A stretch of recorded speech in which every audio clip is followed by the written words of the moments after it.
अब आपके समक्ष शब्द भेदी शब्द पार की आत्मज्ञानी संत अपने विचार रखेंगे। वो एक शहर से दूसरे शहर में, गांव से दूसरे गांव में जा जाकर जीवों को जगा रहे हैं, आत्मज्ञान फैला रहे हैं। तो उनके विचारों को हम बड़े ही विवेक ध्यान पूर्वक शांति से सुनेंगे। संत सतगुरु नितिन साहब जी।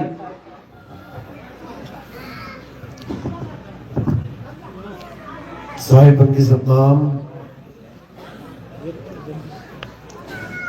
तो आज अलवर में परमपिता परमात्मा के मूल ज्ञान का प्रचार प्रसार होने जा रहा है।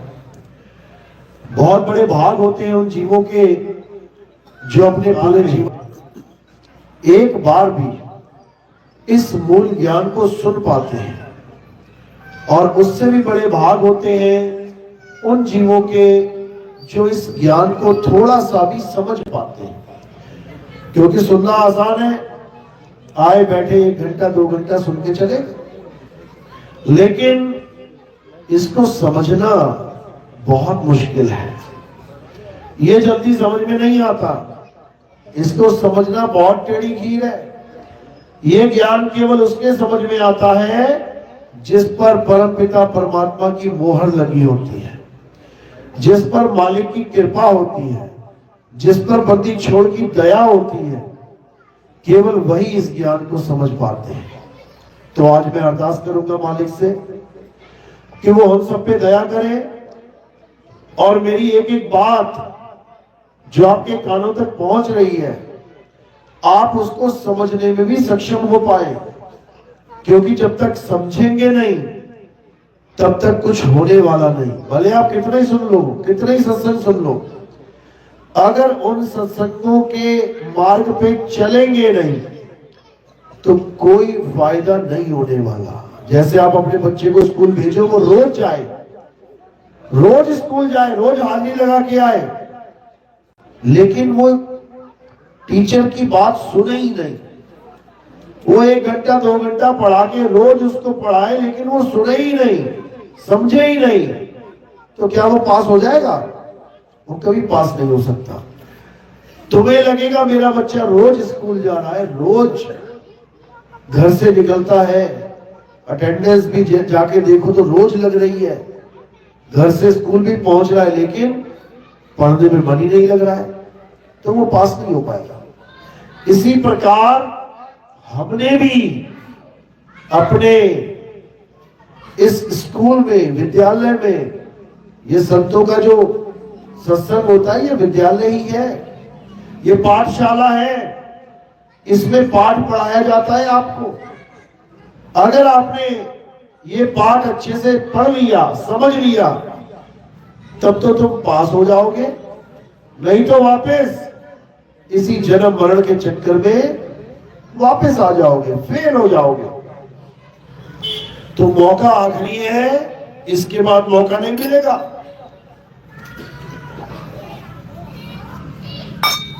84 लाख जन्मों के बाद एक मौका मिला है आपको। ये जो इंसान जन्म आपके पास, ये जो आपको इंसान जन्म मिला है, ये इतना अनमोल है, इतना अनमोल है कि देवी देवता तरसते हैं इंसान बनने के लिए।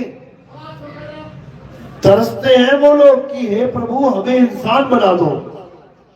क्यों? क्योंकि इंसान जन्म में ही आपको मुक्ति मिल सकती है। कोई देवी देवता बनके, कोई गण गंधर्व बनके, कोई भूत प्रेत बनके, कोई पितर बनके, ये बनके आपको मुक्ति नहीं मिल सकती। मुक्ति का साधन केवल एक है, मुक्ति का द्वार केवल एक है, और वो क्या है? ये इंसानी जन्म। क्यों है ये आपको सत्संग में समझाएंगे। तो सत्संग शुरू करने से पहले परमात्मा के नाम पे जयकारा लगाएंगे और फिर सत्संग शुरू करेंगे। बोलिए परमपिता परमात्मा की, सतगुरु बंदी छोड़ कबीर साहिब की, सभी संतों की, सभी भक्तों की, आज के आनंद की, गांव नगर बस्ती की, सकल हंस को बंदगी, साहेब बंदगी सब। तो कबीर साहब समझा रहे हैं कि 1,84 भटक के पौपे अटके आए, और अब की पासा ना पड़ा तो फिर 84 जाए। यानी नाना प्रकार की योनियों में भ्रमण करते हुए तो अब इंसान जन्म को प्राप्त करके बैठे हो। नाना प्रकार की योनियां, गलियों में देखो कितने प्रकार की योनियां दिखाई दे रही हैं। कुत्ते घूम रहे हैं, बिल्ली घूम रही है, चूहे घूम रहे हैं, नाली के कीड़े देख लो, टिड्डियां देख लो, मक्खी मच्छर देख लो, बहुत कुछ मिल जाएगा। खेतों में देख लो, पशु पक्षी देख लो, गीदड़ घूम रहे हैं, बैलगाय घूम रही है, ये सब 84 है। गाय बैल बकरा हाथी घोड़ा मुर्गी सांप शेर चीते घड़ियाल, ये सब 84 लाख योनियां हैं। ये सब भ्रमण करते करते आप अब इंसान बन के बैठे हो, ये सब बन चुके हो आप। नाना प्रकार की योनियां धारण करके अब इंसान जन्म को प्राप्त करके बैठे हो। लेकिन हमें इंसान जन्म मिला क्यों है, कारण क्या है? हमें जानवर क्यों नहीं बना दिया गया, दोबारा इंसान क्यों बनाया गया? इसको समझना है। इंसान बनने के पीछे हमारा परम लक्ष्य क्या है, हमें ये मौका क्यों दिया गया, हमें क्यों नहीं जानवर बना दिया? इतने मच्छर घूम रहे हैं, 800 करोड़ मच्छर और बना देते। कितने इंसान हैं इस धरती पे? 800 करोड़, जिसमें से 140 के करीब हमारे भारत में ही है और 135 के करीब चीन में है।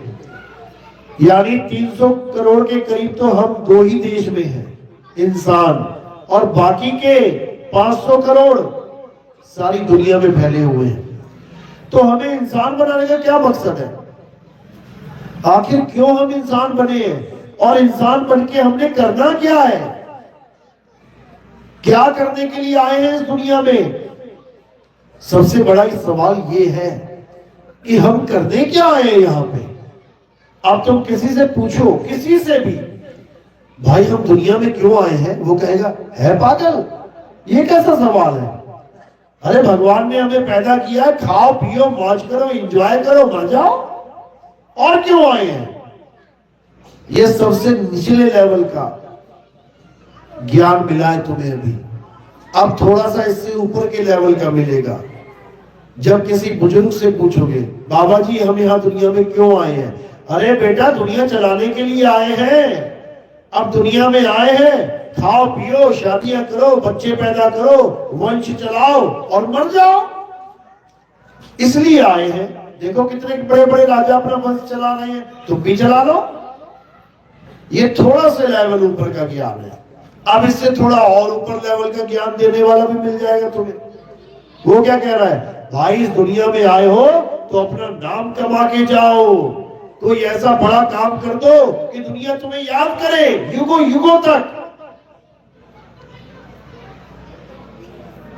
तो ठीक है, कोई ऐसा काम कर दिया, बहुत बड़ा काम कर दिया, उसके बाद क्या? उसके बाद मर जाओ। अच्छा, तो उस काम करने का फायदा क्या हुआ? जब मैं ही मर गया तो मैं मर गया, लोग तालियां बजाते रहेंगे, उससे मुझे क्या फायदा है? मैं तो मर गया।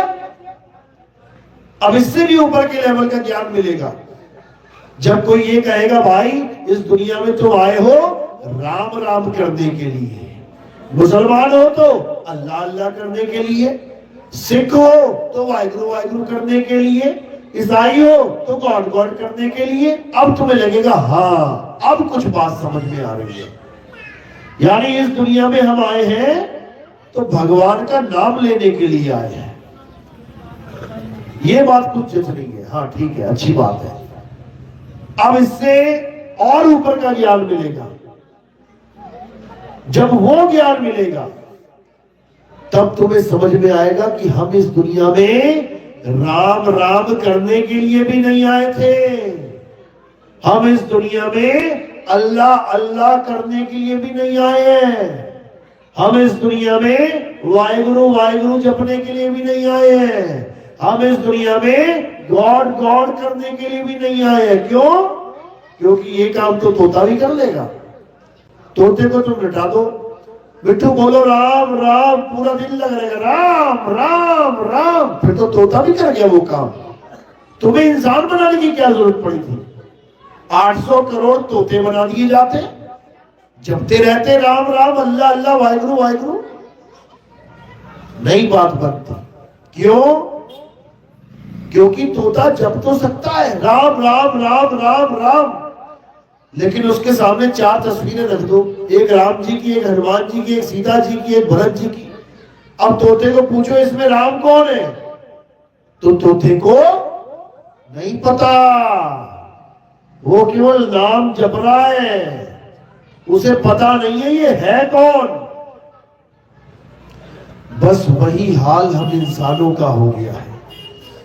पूरा दिन राम राम राम तो जप लेंगे, पूरा दिन अल्लाह अल्लाह अल्लाह वाहिगुरु वाहिगुरु वाहिगुरु जप लेंगे, लेकिन जब किसी को पूछो कि राम है कौन, अल्लाह है कौन, वाहिगुरु है कौन, गॉड है क्या, वहीं पे सारा ज्ञान धरे का धरा रह जाता है। राम को हम क्या समझ बैठे हैं कि दशरथ पुत्र भगवान राम ही राम है, हम उनको राम समझ बैठे हैं। जबकि वो कब आए थे?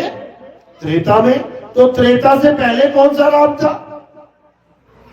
राम जी का नाम दशरथ ने रखा राम, इसका मतलब वो नाम राम जी के पैदा होने से पहले भी प्रचलन में था, तभी तो नाम रखेंगे राम। और राम नाम क्यों रखा? पहले भगवानों के नाम अपने बच्चों को क्यों दिए जाते थे? इसका क्या कारण है? इसका कारण है नाम जाप, क्योंकि उनको इतना ही ज्ञान समझ में आया था कि भगवान का नाम अगर आप मरते समय ले लोगे तो आपकी मुक्ति हो जाएगी। अब बाप और मां को सबसे प्यारा कौन होता है? बच्चा। तो उन्होंने अपने बच्चों का नाम ही भगवान के नामों पे रखना शुरू कर दिया। क्यों? जब मरेंगे, मरने वाले होंगे, तब अगर बच्चे को भी बुलाएंगे, अरे राम आजा, तो वो ऐसे गिना जाएगा जैसे वो भगवान को याद कर रहे हैं। राम आजा यानी भगवान आजा। बुला बच्चे को रहा है और सोच रहा है मेरे मुंह से राम निकल जाएगा तो मुझे राम मिल जाएगा। इसीलिए भगवानों के नाम अपने बच्चों को दिए जाते थे। तो दशरथ ने तो केवल एक नाम दिया था अपने बच्चे को, राम।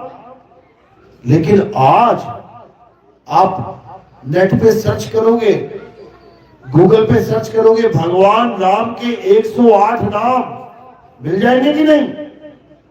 मिल जाएंगे। केसरी ने, अंजना ने, अंजनी सोच हनुमान एक नाम रखा था हनुमान। आज सर्च करोगे हनुमान जी के 108 नाम, वो भी मिल जाएंगे। ये इतने नाम किसने रख दिए? यही समझना है, यही खेल है इन नामों का। अगर ये नामों का खेल समझ में आ गया तो तुम्हें समझ में आ जाएगा कि इंसान जन्म कोई नाम जपने के लिए हुआ ही नहीं है। इसका लक्ष्य कुछ और है जो हमें पता ही नहीं है, और हमें पता नहीं है इसलिए हम उस लक्ष्य को पूरा नहीं कर पा रहे।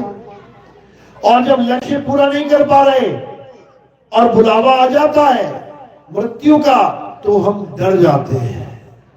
जैसे किसी बच्चे को 2 साल के लिए विदेश भेजा गया, पिताजी ने भेजा कर्जा उठा के, 10 लाख रुपया कर्जा उठाया, बच्चे को विदेश भेज दिया, जा बेटा पढ़ के आ, डिग्री लेके आ, उसके बाद कमाई कर और सारा कर्जा उतार। बच्चा जैसे ही विदेश पहुंचा, पहुंचते ही ऐसी हवा लगी विदेश की कि वो सारी बातें भूल गया कि वो यहां करने क्या आया था। अब वो वहां पे नाचने गाने में, नशे करने में, घूमने फिरने में 2 साल बिता लिए। अब जब वापसी का टाइम आया अब डर रहा है कि मैं क्या करने आया था वो मैं कुछ कर ही नहीं पाया। अब वापसी हो रही है, घर पे पिताजी बहुत डांटेंगे क्योंकि 10 लाख का कर्जा है, कैसे उतरेगा, ना कोई डिग्री ना कोई पढ़ाई। अब जैसे वो डर रहा है ऐसे ही हम भी डरते हैं। जब मृत्यु आती है तो क्या होता है, पापा बचा लो, मैं मरना नहीं चाहता, हे भगवान मुझे बचा लो, हे डॉक्टर साहब मुझे बचा लो। सब यही बोलते हैं, जबकि सबको पता है कि जो भी इस दुनिया में आया है, जो भी इस दुनिया में पैदा हुआ है, क्यों पैदा हुआ है, मरने के लिए। तुम्हारे घर में छोटा सा बच्चा पैदा हुआ, क्यों हुआ पता है, मरने के लिए। और तुम्हें लग रहा है बहुत बड़ी खुशियां आ गई है मेरे घर में, अरे वो मरने के लिए पैदा हुआ है, एक पल का भरोसा नहीं कि वो कब मर जाए, कब घर से बाहर जाए, पता लगे एक्सीडेंट हो गया, कभी छत से गिर गया, पानी में डूब गया, आग से जल गया, एक पल का भरोसा नहीं है। क्यों? क्योंकि मृत्यु आनी ही आनी है। अब जो चीज आनी ही है उससे तुम बचोगे कैसे? क्यों तुम डॉक्टर को कह रहे हो डॉक्टर साहब मुझे बचा लो, मेरी किडनियां फेल होगी, डॉक्टर साहब मैं मर जाऊंगा क्या? हाँ बेटा तू मर जाएगा। अब लगा डरने, अब लगा रोने। अरे डॉक्टर खुद मरेगा, जो तुम्हें बता रहा है कि तू मर जाएगा वो खुद मरेगा एक दिन, क्योंकि सबने मरना है, सबने मरना है। तो क्या करें, क्या कर सकते हैं हम लोग? आज जो आप सत्संग सुन रहे हो, अभी 10 दिन के अंदर देखना कि कितने लोग मरेंगे। अभी महीने के अंदर देखना तुम्हें खबर आ जाएगी, अरे उनका चाचा निकल गया, दादा निकल गया, मामा निकल गया। तुम ही लोग जाओगे उनको जलाने के लिए उठा उठा के। लेकिन याद रखना तुम्हारा भी नंबर आएगा, तुम्हारा भी नंबर आएगा। तो क्या करना है, मृत्यु की तैयारी करनी है, क्योंकि नंबर तो आएगा, मरना तो पड़ेगा। तो क्या करें, मरने की तैयारी करनी है। जैसे एक स्कूल में 100 बच्चे हैं, पढ़ाई कर रहे हैं, अब एग्जाम तो आएगा और सबका आएगा, तो क्या करना है, पेपर की तैयारी करनी है। अब जो तैयारी नहीं कर रहा है 101% उसकी हालत खराब होने वाली है। वो डरेगा भी, रोएगा भी, परेशान भी होगा। लेकिन जिसने तैयारी कर ली ना, वो ना डरता, वो ना परेशान होता, वो तो तैयार खड़ा है कि आ पेपर आ तो सही तू, जो मैंने तैयारी करी है मैं सब लिख डालूंगा, कोई फेल नहीं कर सकता उसे। बस इसी प्रकार हमें ये इंसानी जन्म इसलिए मिला है ताकि हम उस पेपर की तैयारी कर सकें। और वो तैयारी क्या है, राम राम राम राम राम नहीं है, अल्लाहू अल्लाहू नहीं है, वाहिगुरु वाहिगुरु वाहिगुरु नहीं है, गॉड गॉड नहीं है। क्या है वो तैयारी बिल्कुल अलग चीज है, वो तैयारी बिल्कुल अलग चीज है। और वो क्या है, वो है अपने आप को जानना कि तुम हो क्या, तुम कौन हो, जो जन्मों जन्मों से सांप बिच्छू मछली मगरमच्छ बनता रहा और आज कुछ समय के लिए इंसान बन के बैठा हुआ है। थोड़े दिनों के बाद वो भी बदल जाएगा, फिर कुत्ता बिल्ली बन के आ जाएगा। तो आखिर तुम हो कौन, जो हर प्रकार के शरीर को धारण कर रहे हो? जो धारण कर रहा है वो है कौन? जो अपने आप को अभी आदमी और औरत मान के बैठा है वो है कौन? कितने आदमी बैठे? आदमी आदमी हाथ खड़ा करो जरा। हाँ, आदमी आदमी करना, ये आदमी है। औरतें खड़ा करो जरा हाथ, ये औरतें हैं। अब समझ लो अच्छे से, ये जो तुम्हें दिख रहा है ना कि ये आदमी है और ये औरतें हैं, असल में ये आदमी और औरत नहीं है। कौन है ये 5 तत्व का शरीर है जो तुम्हें आदमी करके दिखाई दे रहा है। कितने तत्व मिले हैं इसमें? 5 तत्व। कौन कौन से? आकाश, वायु, अग्नि, धरती, जल। ये 5 तत्व तुम्हें सामने दिख जाएंगे। इनको तुम आदमी नहीं कहोगे, इनको तुम औरत नहीं कहोगे। आकाश आदमी है कि औरत? हवा आदमी है या औरत? आग आदमी है या औरत? धरती आदमी है या औरत? पानी आदमी है या औरत? बता नहीं सकते तुम, बता नहीं सकते, क्योंकि उसमें कोई लिंग भेद है ही नहीं। जिसको देखकर हम आदमी और औरत को डिफाइन कर रहे हैं, उनमें वो लिंग भेद है ही नहीं। पानी पड़ा है, बताओ आदमी है या औरत? कोई नहीं बता सकता। लेकिन जब ये पांचों इकट्ठे हो जाते हैं और ये रूप धारण कर लेते हैं, आदमी का तो ये हो गया आदमी, और औरत का तो ये हो गए औरत। कपड़ा आदमी है या औरत? दोनों में से कुछ नहीं है। लेकिन जब जीन्स लेने जाओ, भैया जीन्स देखना, दिखाना जरा, वो क्या बोलेगा? लेडीज दिखाऊं कि जेंट्स? अरे वो तो कपड़ा है, उसमें लेडीज जेंट्स का क्या करना है भाई? तो लेडीज जेंट्स क्या है उसमें? डिजाइन। लेडीज डिजाइन अलग है, जेंट्स डिजाइन अलग है। तुम पर्स लेने जाओ, पर्स किसका बना है? चमड़े का। ना आदमी ना औरत, चमड़े का टुकड़ा पड़ा है। अब पूछोगे पर्स दिखाना भैया, क्या कहेगा? लेडीज पर्स दिखाऊं या जेंट्स पर्स? कैसे पता लगा? केवल डिजाइन से। प्लास्टिक ना आदमी है ना औरत है। अभी प्लास्टिक का चश्मा लेने जाओ, भैया चश्मा दिखाना, लेडीज चश्मा दिखाऊं या जेंट्स? किससे पता लगा? डिजाइन से। इसी प्रकार ये आदमी का शरीर भी 5 तत्वों का है, औरत का शरीर भी 5 तत्वों का है। दोनों में फर्क ही कोई नहीं है। लेकिन फर्क किस चीज का है? डिजाइन का।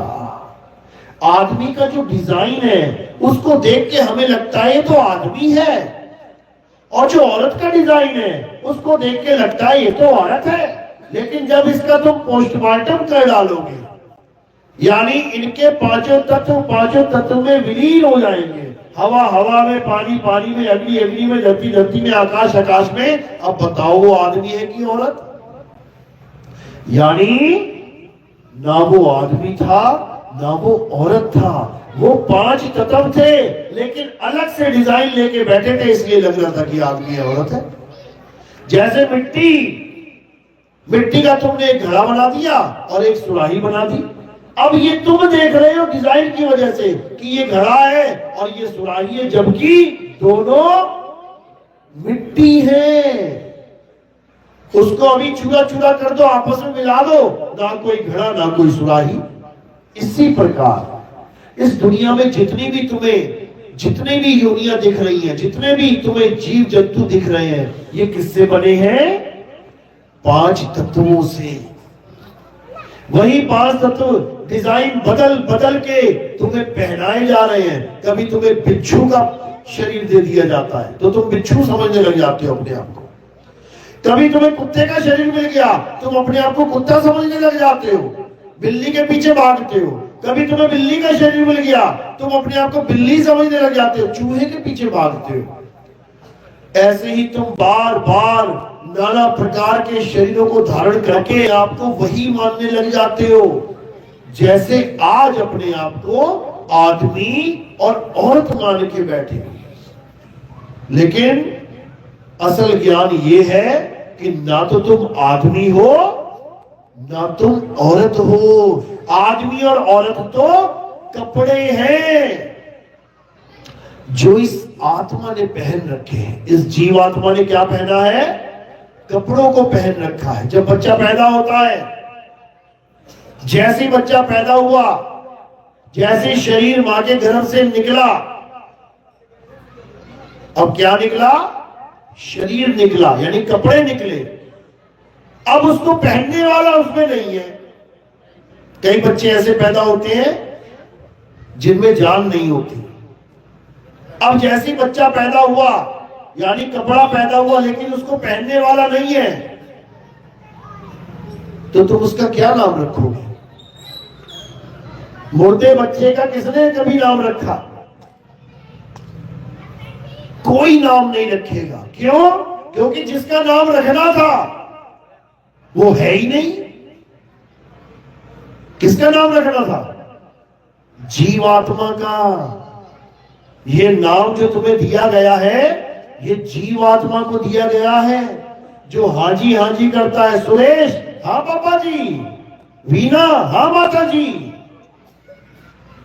ये जो नाम दिया है जीवात्मा को दिया है। अगर जीवात्मा ना हो, बच्चा पैदा हो गया लड़का, कौन खुशियां मनाएगा?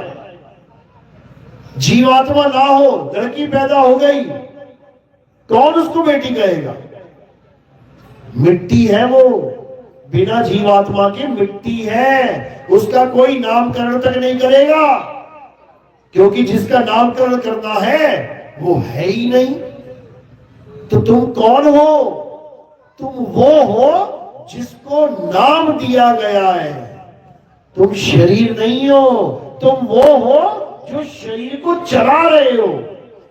तुम आत्मा हो, तुम अविनाशी आत्मा हो। जैसे तुमने नाना प्रकार की योनियों में बाकी शरीरों को चलाया, आज इस शरीर को चला रहे हो, आज ये शरीर चला रहे हो और अपने आप को मान बैठे हो मैं औरत हूं।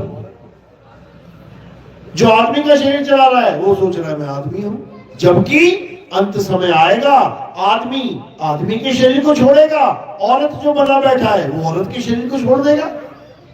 दोनों की आत्मा निकल आएगी बाहर, शरीर पड़ा रह जाएगा यहां और तुम आ जाओगे बाहर। तो तुम कौन थे? जो पड़े रह गए या जो बाहर आ गए? इतना समझना है केवल। यानी किसी की माता का देहांत हुआ तो क्या कहते हैं? हमारी माता हमें छोड़ के चली गई। अब कोई पूछे कि माता छोड़ के कहां गई? माता तो लेटी हुई है, जमीन पे लेटा रखी है माता, ये कहां गई?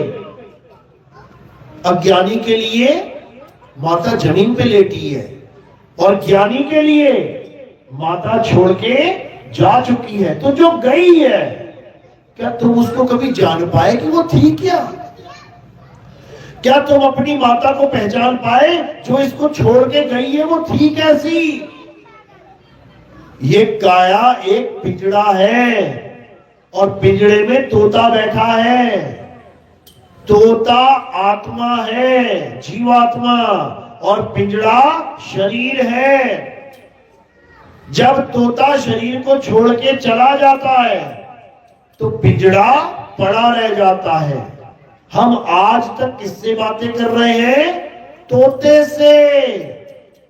लेकिन जब तोता बोलता है तो ये पिंजड़ा हिलता है। देखो होठ हिल रहे हैं, तो हमें लगता है कि पिंजड़ा बोल रहा है, माता बोल रही है, पिताजी बोल रहे हैं, जबकि बोल कौन रहा है? जीवात्मा बोल रही है। तो जब ये तोता उड़ जाता है, पिंजड़ा पड़ा रह जाता है, तब हम क्या करते हैं? हम पिंजड़े को उठा लेते हैं। तोता उड़ चुका है सुबह 6 बजे और पिंजड़ा उठाया हमने दोपहर 12 बजे। अब जाके क्या किया? पिंजड़े का संस्कार कर दिया। करना किसका था?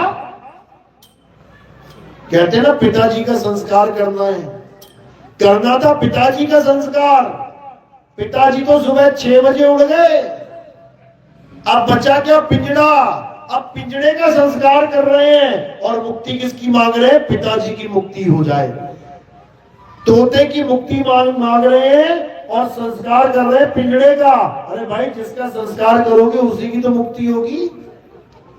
तोता तो पहले ही मुक्त हो गया, चला गया इस दुनिया से, लेकिन लोग पिंजड़े को जला के सोच रहे हैं कि अब तोते की मुक्ति हो जाएगी, जबकि तोते की मुक्ति किसी पिंजड़े को जलाने से नहीं हो सकती। कैसे होगी? जब तोता अपने असली स्वरूप को जान ले। जब वो जान ले कि मैं पिंजड़ा नहीं हूं, पिंजड़े में तो मैं कैदी बना बैठा हूं और हर कैदी को सजाए मौत मिली हुई है, सजाए मौत। कौन सा कैदी है जिसको सजाए मौत नहीं मिली है? सबको मिली है। अभी जेल जाके किसी को मौत फांसी की सजा मिले, ठीक है, 1 साल 2 साल बाद मिल जाएगी। यहां बिना फांसी के मर जाएंगे कहीं तब तक तो।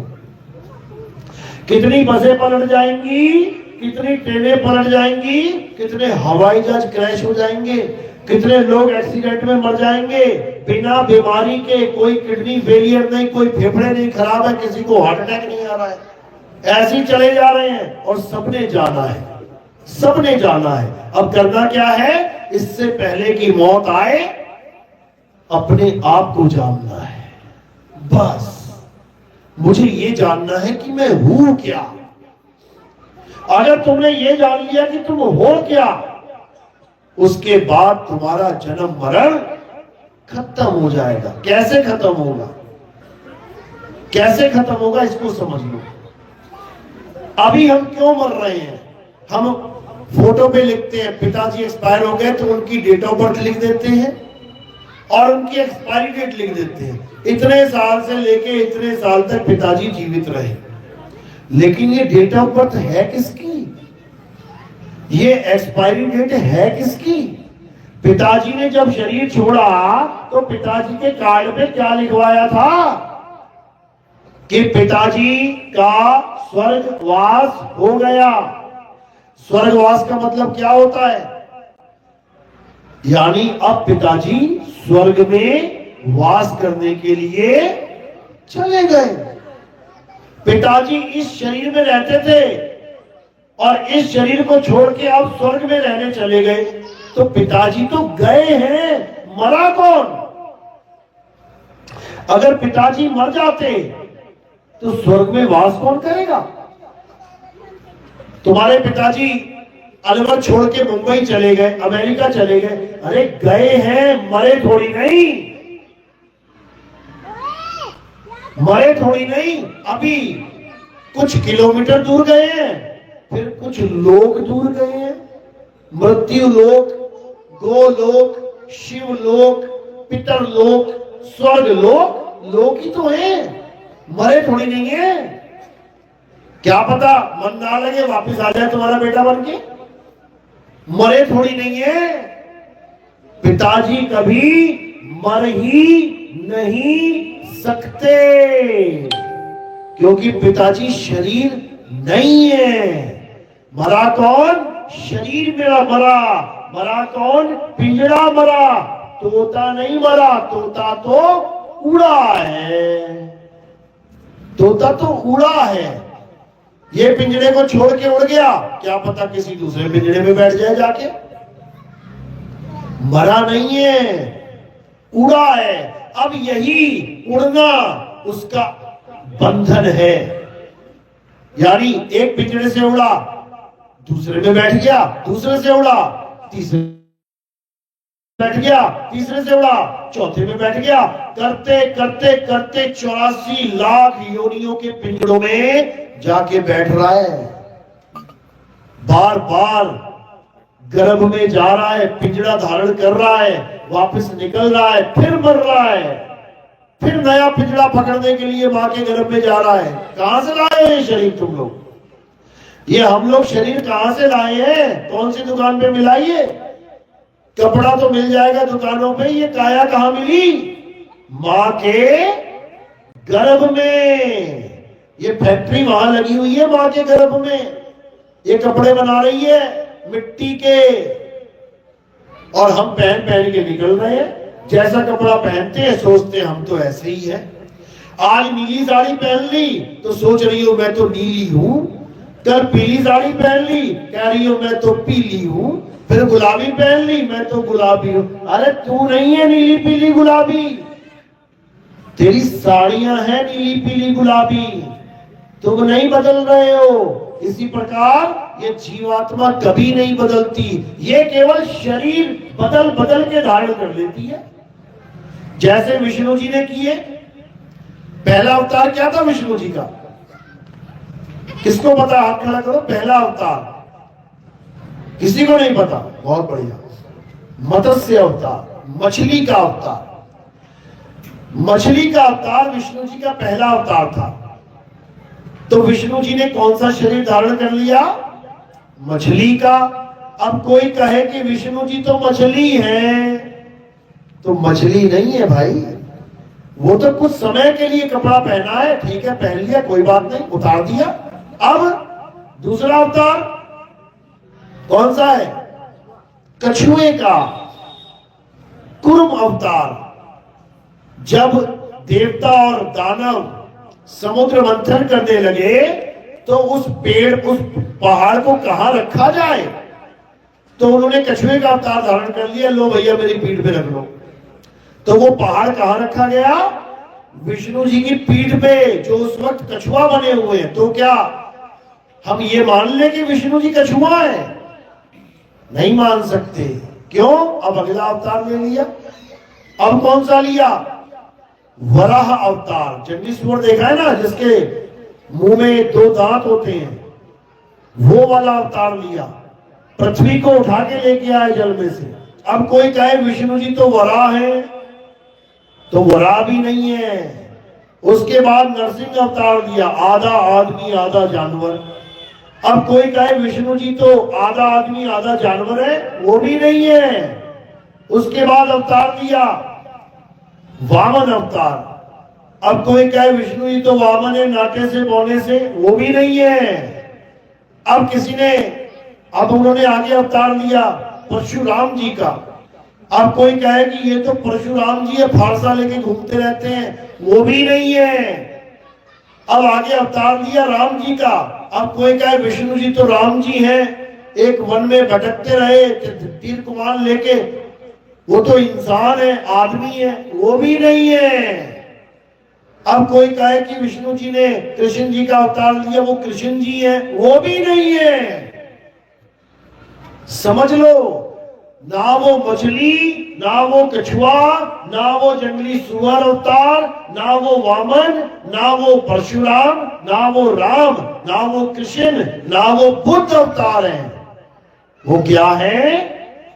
आत्मा है। वो आत्मा है। वो चाहे कुछ भी कपड़े पहन ले, वो चाहे तो औरत बन जाए। भस्मासुर को किसने मारा था? आदमी नहीं, औरत ने। आदमी नहीं, औरत ने नचा नचा के मारा था भस्मासुर को। नचा नचा के उसका हाथ उसके सिर पे रखवा दिया। वरदान मिला था उसको कि जिसके सिर पे हाथ रख देगा भस्म हो जाएगा। जिसने वरदान दिया उसी को तो आगे आ गया। बोले शंकर को, शंकर जी ने वरदान दिया, कहते तेरे ही ऊपर हाथ रखूंगा, तेरी पार्वती का अपहरण करूंगा। शंकर जी भागे भागे घूमे आगे, विष्णु जी को पुकारा बचाओ। अब विष्णु जी की भी इतनी ताकत नहीं कि वो आदमी बन के आ जाए, अपने रूप में आ जाए। क्यों? पहले अकेले शंकर जी भाग रहे थे, फिर दोनों भागते। क्यों? उसने तो हाथ ही रखना है बस। अब उन्होंने क्या किया? आदमी अवतार नहीं लिया, आदमी के रूप में नहीं आए। किसके रूप में आए? औरत के रूप में आए। अब लगे डांस करने। जैसा वो नाचे वैसा ही वो राक्षस नाचे। नाचते नाचते हाथ सिर पे अपने रख लिया, तो उसने नाचते नाचते अपना हाथ अपने सिर पे रख लिया, हो गया भस्म। अब कोई कहे नहीं वो तो एक औरत थी, विष्णु जी नहीं थे। तो भैया ना वो औरत है, ना वो आदमी है, ना वो मछली है, ना वो कछुआ है। वो शरीर नहीं है। वो कौन है? आत्मा है। बस वही तुम्हारा रूप है। तुम भी कोई शरीर नहीं हो। तुम सोचो मैं आज आदमी बने बैठा हूं, मैं आदमी हूं। अरे कुछ दिनों के लिए आदमी है, उसके बाद पता नहीं तुझे क्या बनना पड़ जाएगा। कौन सी गली में, किस कुतिया के गर्भ में, किस बिल्ली के गर्भ में, कौन से घर में, किस चूहे के गर्भ में, चुहिया के गर्भ में आना पड़ेगा। देखो बच्चे घर में छोटे छोटे दिखाई दे जाते हैं। फिर तुम्हारा ये आदमी होने का भ्रम भी टूट जाएगा। ये कुछ समय के लिए, कुछ सालों के लिए तुम्हें इंसान जन्म मिला है, और वो भी कुछ करने के लिए मिला है। क्या करने के लिए मिला है? अपने आत्म स्वरूप को जानने के लिए मिला है। हे अर्जुन, ये जितना भी संसार तुम्हें दिखाई दे रहा है, ये जितने भी लोग तुम्हें दिखाई दे रहे हैं ये वैसे नहीं है जैसे ये दिखाई दे रहे हैं। तुम केवल इनके शरीरों को देख पा रहे हो, इनके शरीर तो मरेंगे लेकिन ये सब अमर हैं। आप सब अमर हो, आप कभी मर नहीं सकते। केवल अज्ञानता में शरीर छोड़ रहे हो, इसलिए वापस दोबारा जन्म हो जाता है। बस इतना सा खेल है। पहली बात ये समझ लो कि आप अमर हो, आपको कोई मार नहीं सकता माई का लाल, क्योंकि आप आत्मा हो। गाते भी हो ईश्वर अंश जीव अविनाशी, तो तुम जीव अविनाशी तो हो जिसका कभी विनाश नहीं हो सकता। लेकिन दुख की बात यह है कि ये अविनाशी जीव अपने आप को जान ही नहीं पा रहा कि मैं कौन हूं और किसके पीछे पड़ा है। पत्थरों को भगवान मान के बैठ गया है, पत्थरों की पूजा में लग गया है। जो पत्थर डोले ना बोले, जो पत्थर खाए ना पिए, उसको भगवान मान बैठा है, जबकि वो खुद अविनाशी है। इतना बुरा हाल हो चुका है, इतनी अज्ञानता फैल चुकी है। पत्थर को भगवान मान लिया और खुद पुजारी बन बैठा, पूजा करने वाला बन बैठा, और भगवान किसको मान लिया? पत्थर को। अब दोनों में भिन्नता देखो क्या है। पुजारी रोज नहा सकता है, लेकिन जिसको भगवान मान के बैठा है वो भगवान रोज छोड़ो एक बार भी अपने आप से नहीं नहा सकता। रख देना बाल्टी भगवान के आगे। जिस भगवान की तुम पूजा करते हो उसके आगे बाल्टी रख देना, कहना भगवान जी 1 घंटे बाद आऊंगा, नहा धोके तैयार रहना। 1 घंटा छोड़ो, 1 दिन बाद भी जाओगे ना, बाल्टी वहीं पड़ी होगी। तो पुजारी तो नहा रहा है और जिसको भगवान मान रहा है वो नहा भी नहीं पा रहा है। अब भोग लगवा देते हैं, थाली रख देना भगवान के आगे। भगवान जी ये 4 लड्डू पड़े, खत्म कर देना, 1 घंटे बाद आ रहा हूं मैं। जब 1 घंटे बाद आओगे तो क्या दिखेगा कि 4 के 4 लड्डू वहां पड़े हैं। तो पुजारी तो भोग लगा सकता है, खुद से खा सकता है, 4 छोड़ो 8 खा जाए, लेकिन जिसको भगवान मान लिया वो 1 भी नहीं खा पा रहा है। समझो। अब कोई आ रहा है पुजारी से बात कर रहा है तो पुजारी बढ़िया बातें कर रहा है, और पुजारी जी क्या हाल है? बहुत बढ़िया, ठीक है भैया। अब यही बात भगवान जी से पूछी, भगवान जी क्या हाल चाल है? भगवान जी अरे बोलो भाई क्या हाल चाल है भगवान जी? पुजारी बोल के बता रहा है, भगवान कुछ बोल ही नहीं पा रहा है। तो बड़ा कौन है भाई? बड़ा कौन है? समझो क्यों नहीं बोल पा रहा है भगवान होके, और क्यों बोल पा रहा है भगवान का पुजारी होके। पुजारी छोटा होता है, भगवान बड़ा होता है।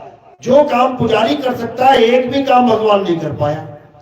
पुजारी को किसी ने धक्का दिया, पुजारी एकदम उठ के खड़ा हो गया। किसी ने गलती से भगवान को धक्का दिया, मूर्ति टेढ़ी हो गई। कितनी देर में खड़ी हो जाएगी? 1 सेकंड में, 1 घंटे में, 1 दिन में, 1 हफ्ते में, 1 साल में, 1 युग में। सारे युग बीत जाएंगे तब भी नहीं खड़ी हो पाएगी। कारण क्या है? कारण क्या है? कारण है आत्मा। पुजारी में आत्मा है और भगवान में, पत्थर में आत्मा नहीं है। इसलिए तो प्राण प्रतिष्ठा करवाते हैं जाके।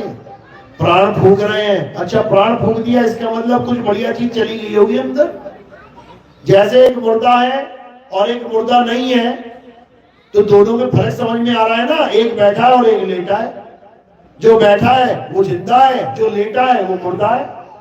दोनों में फर्क कर सकते हैं हम, ठीक है। अब 2 मूर्तियां लेके आते हैं, एक में प्राण प्रतिष्ठा नहीं करवाएंगे, एक में प्राण प्रतिष्ठा करवा लेते हैं। डल गए प्राण, हो गई जिंदा, अब दोनों को मिला देते हैं। अब क्या प्राण प्रतिष्ठा वाली मूर्ति उठ के बैठ सकती है? बैठ जाएगी क्या? तो भाई बिना प्राण वाली भी नहीं बैठ पा रही है और प्राण वाली भी नहीं बैठ पा रही है, तो दोनों में फर्क क्या है? एक मुर्दा नहीं उठ पा रहा है, समझ में आता है, अरे एक प्राण वाला तो उठ जाए, वो भी नहीं उठ पाएगा, तो मुर्दे में और जीवित में फर्क क्या रह गया? इसी को समझना है। असल में करना क्या था और करने क्या लगे, इसको समझ लो अच्छे से। हमें क्या करना था, वो ताकत को जानना था जिसके कारण ये मुर्दा शरीर चल रहा है, जिसके कारण ये मुर्दा शरीर खा रहा है, पी रहा है, बोल रहा है, डोल रहा है। उस ताकत को जानना ही आध्यात्मिक ज्ञान होता है। अध्यात्म, अध्यात्म यानी अध्याय प्लस आत्म, यानी अध्याय मतलब लेसन, पढ़ाई, पाठ। किसका? आत्म का, आत्मा का पाठ। हमें आत्मा का पाठ पढ़ना था, लेकिन हम गलती से पत्थरों का पाठ पढ़ने लग गए।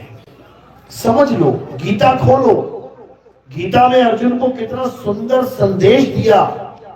कृष्ण जी ने क्या बोला, हे अर्जुन, अगर इस दुनिया में कोई पूजनीय है, अगर इस संसार को अस्तित्व में किसी ने लाया है, अगर इस संसार में कुछ भी हिल डुल रहा है, तो वो किसकी वजह से? आत्मा की वजह से। अर्जुन कहता है ये आत्मा क्या होती है कृष्ण जी? ये आत्मा क्या है? किसने पैदा किया इस आत्मा को? ये आत्मा कितने साल जीवित रहती है? तो कृष्ण जी क्या कह रहे हैं, हे अर्जुन, इस आत्मा का ना तो कभी जन्म होता है, ना ही इस आत्मा की कभी मृत्यु होती है। इस आत्मा को कोई शस्त्र काट नहीं सकता, इस आत्मा को कोई अग्नि जला नहीं सकती, इस आत्मा को कोई वायु सुखा नहीं सकती, इस आत्मा को कोई जल भिगो नहीं सकता। समझ लो, इतनी पावरफुल चीज है ये आत्मा, इतनी पावरफुल चीज है। आत्मा का नाम तो सुना है ना पहले? आत्मा किस किस ने सुना? हाथ खड़े करो जरा। अपने पूरे जीवन में जिसने एक बार भी आत्मा का नाम सुना हो, हाथ खड़ा करो। नहीं करोगे तब भी सुना है, मुझे पता है, सबको पता है आत्मा कुछ होती है। बहुत अच्छी बात है। अपनी अपनी आत्मा लेके आए हो आप साथ में? किसी की घर तो नहीं छूट गई? कहीं चूल्हे बूल्हे के पास पड़ी रह गई हो, कहीं बिस्तर से नीचे गिर गई हो, कहीं बाथरूम में गए हो, टांग के भूल के इधर आगे चले आए, ऐसा तो नहीं हुआ ना? सबकी आत्मा सबके पास है। एक बार हाथ लगा के चेक करो जरा। अरे भाई, मोबाइल को बोलो ना, मोबाइल चेक कर लो है कि नहीं। हाँ हाँ बाबा जी है। तो आत्मा भी तो लेके आए हो घर से, एक बार चेक कर लो रास्ते में गिर तो नहीं गई कहीं। अगर गिर जाती ना तो क्या होता? तो तुम भी वहीं गिर जाते, यहां ना पहुंच पाते। आत्मा ने अगर रास्ते में शरीर छोड़ दिया तो वहीं ढेरी हो जाएगा काम, यहां तक एक कदम नहीं चल पाओगे। तो आत्मा इतनी इंपॉर्टेंट चीज है। आत्मा की वजह से ही तुम्हें तुम्हारे घर वाले प्यार कर रहे हैं, आत्मा की वजह से ही तुम्हें तुम्हारे ही बनाए हुए घर में रहने दिया जा रहा है। जिस दिन आत्मा ने शरीर छोड़ दिया उसी दिन निकाल देंगे तुम्हें। सारा माल, सारा खजाना, सारी उम्र की दौलत तुमने मकान बनाने में लगा दी। आज शाम को इस मकान का उद्घाटन करना है, गृह प्रवेश करना है, तुम्हारा पैसा लगा है और तुम दोपहर को निकल गए ना, आत्मा ने दोपहर को शरीर छोड़ दिया तो क्या होगा? तुम्हें एक रात भी नहीं रुकने दिया जाएगा। अरे काटो काटो, निकालो इसको, आग लगाओ। तो तुम अगर घर में रह पा रहे हो तो आत्मा की वजह से। अगर तुम्हारी मम्मी तुम्हें प्यार कर रही है, अपने पास सुला रही है, आत्मा की वजह से। अगर आत्मा निकल गई ना शरीर से, वही मम्मी कहेगी ले जाओ इसको। पति पत्नी से प्यार कर रहा है, पत्नी पति से प्रेम कर रही है, क्यों? आत्मा की वजह से। अब आत्मा निकल गई ना और कहे महीना भर रखने साथ में, कहेगा है चुड़ैल बन जाएगी, चिपक जाएगी मुझे। एक रात ना रखेगा कोई, और रात में कमरे में रख दी तो दूर बैठा देखता रहेगा, उठ तो ना जाएगा। ये सब आत्मा का खेल है मेरे भाई। जितना तुम्हें प्यार मिल रहा है आत्मा की वजह से, जितना आदर सत्कार मिल रहा है आत्मा की वजह से, लाखों की गाड़ियों में घूम रहे हो आत्मा की वजह से, आत्मा ने शरीर छोड़ा उसी वक्त गाड़ी से निकाल के जमीन पे कर देंगे। ये आत्मा इतनी अनमोल चीज है और हमें आत्मा की ABCD नहीं पता है। 24 घंटे में से कितने घंटे रहती है आत्मा तुम्हारे पास? 1 घंटा, 2 घंटा, 3 घंटा? कितने घंटे रहती है? 24 घंटे। 24 घंटे जो तुम्हारे साथ रहती है तुम्हें उसकी ABCD नहीं पता। और 1 घंटे जो तुम्हारे घर में बर्तन मांजने आ रही है, तुम्हारी कोई सहेली मिलने आ रही है, उसकी पूरी जन्म पत्री तुम जानते हो। अरे बड़ी खतरनाक है ये, तुझे पता नहीं है? मैं जानती हूं इसको अच्छे से। उसकी पूरी जन्म पत्री जान रही हो जो 1 घंटे बात करने आई हो, और जो 24 घंटे तुम्हारे साथ रहती है, जो सारे तुम्हारे काम कर रही है। सुबह तुम्हें उठाती है, चाय बनवाती है, पिलाती है, खिलाती है, लाली लिपस्टिक सब लगवा रही है, तुम्हें सजा रही है, दुल्हा सब कुछ करवा रही है। उसको तुम